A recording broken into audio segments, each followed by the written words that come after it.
आपण किती दिवसांनी असं एकत्र नाश्ता करायला बसलोय. मला तर जाम भारी वाटतंय. असं वाटतं इतक्या दिवसात काहीच बदललं नाहीये. आई काय ग पाणी दे तिला.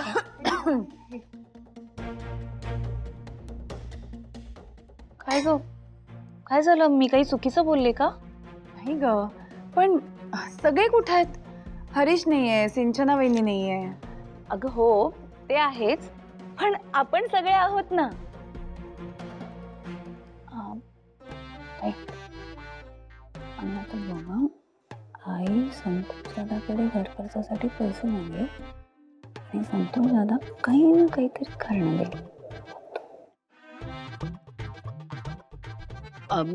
अरे संतोष, ऐक ना, ऑफिसला जायच्या आधी वीणाकडे 1000 रुपये देऊन जाशील ना. किराणाचं बिल द्यायचं राहिलंय. 1000 रुपये? काय गे, एवढा काय किराणा भरला? हो, एवढा काय म्हणजे? घरात किती माणसं आहेत, तेवढा किराणा लागणारच ना. हा, मग मी एकट्याने का द्यायचं? घरात बाकी पण कमवते लोक आहेत ना. अशा वेळी बरोबर हरीश आणि वेंकी नसतात. पैसे द्यायच्या वेळेस बरोबर नसतात. एकट्याकडे नाहीच मागत आहोत. आणि तुला काय वाटतं रे, एवढ्या माणसांचा किराणा 1000 रुपये देतो? बिल जास्तीच आहे. तुझ्याकडे तुझ्या वाटणीचे 1000 मागते, ते गुपचूप तिला देऊन जायचं, कळलं? आणि उगाच वाद घालत बसू नको आमच्या बरोबर. वाद मी सुरू केला? विषय कोणी काढला? आणि मी वाद नाही करत आहे. मी फक्त एवढंच म्हणतोय की घरात जे लोक कमवतात त्यांच्याकडून पण पैसे घ्या. मी एकटाच का देऊ? वेंकी आला ना की वेंकीकडे पण मागणारच आहे. तू तुझ्या वाटणीचे दे गुपचूप. लक्ष्मी, पण वेंकी गेलाय कुठे? बाबा हो, कुठे गेलाय काय? तो आता फुलांच्या डिलिव्हरीसाठी गेला असेल ना, आणि मग तिथून दुकानात जाईल, सगळी मांडामांड करेल आणि मग ते सगळं करून तो घरी येईल. ए आई, तो डबा तरी घेऊन गेलाय का? अगं हो, मी बघते. आई थांब तू, मी बघते.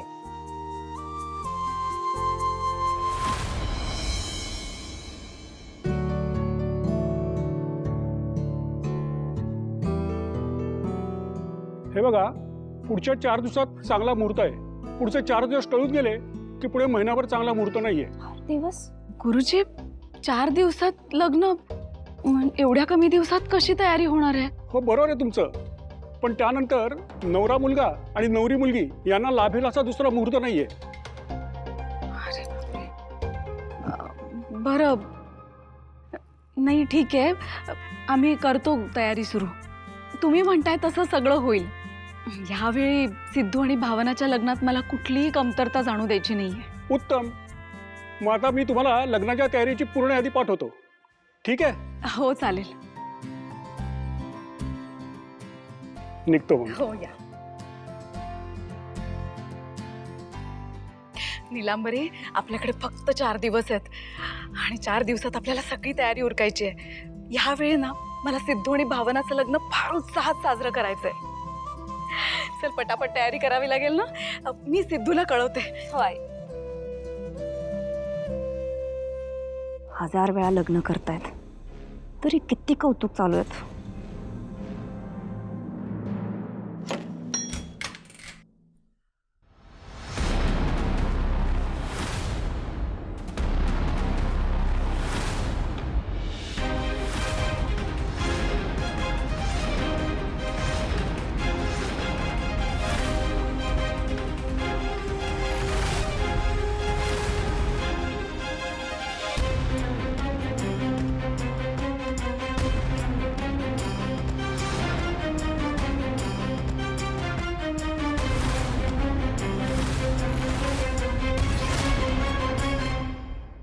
वेंकी दादा, काय आहे हे सगळं? कोण आहे ही?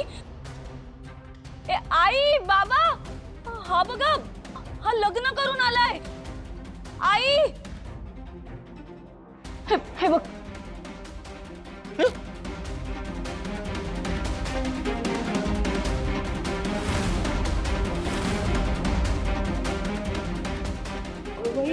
ठरलं. लक्ष्मी, अगं काय चाललंय का आपल्या मुलांचं? म्हणजे भावना आणि सिद्धूचं आपण परत लग्न लावून देतोय, तर हा वेंकी सुद्धा पुन्हा लग्न करून आला. म्हणजे 2 दिवसांचा विरहही सहन होत नाही ग या लोकांना.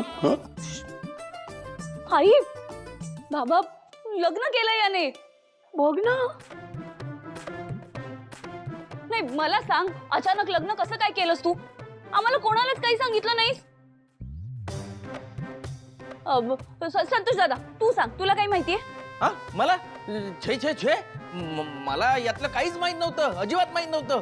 हा तर माझ्यासाठी खूप मोठा धक्का आहे. वीणा बहिणी, तुला तरी काही माहित होतं? जानू अगं मला कसं काय माहिती असेल ना काही, आम्हाला यातलं काहीच माहित नाही. आई तुम्हाला माहिती होतं का यांच्याबद्दल काही? हा अगं मला कसं माहित असणार? नाही बाई. काय रे, असं कसं केलंस तू? भावनाताई, तुला सांगितलं होतं याने काही? नाही, मलाही काहीच माहित नाहीये. हिला सुद्धा काही सांगितलं नाही? व्यंकी, काय रे, तू असं न सांगता लग्न केलंस? असं कसं करू शकतोस तू? हे मला अजिबात आवडलेलं नाहीये, सांगून ठेवतोय सगळ्यांना.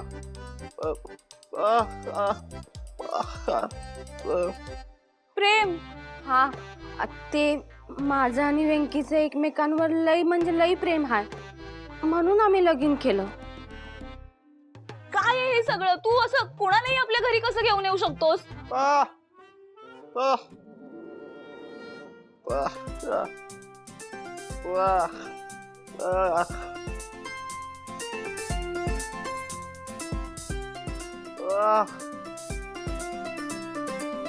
जानू, बघितलंस काय म्हणतोय तो?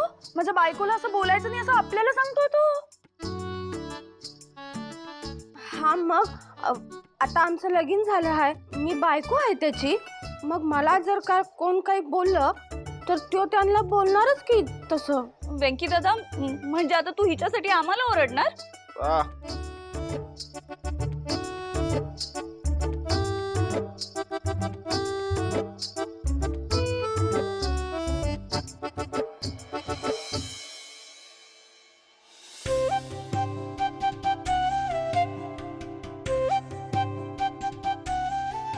बोला भावना मॅडम.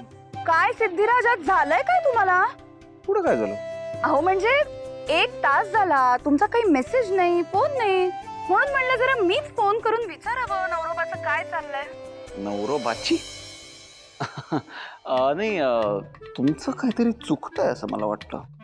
हो का? काय चुकतंय माझं? नाही, कसं आहे ना, माझं लग्न ठरलेलं आहे आणि होणाऱ्या माझ्या बायकोवरती ना माझं प्रचंड प्रेम आहे. त्यामुळे तुम्ही तुमचा नवरा समजून मला चुकून कॉल केलाय असं वाटतं मला. आता हे काय नवीनच सिद्धिराज? अरे अहो, नवीन नवीन काय बोलताय तुम्ही?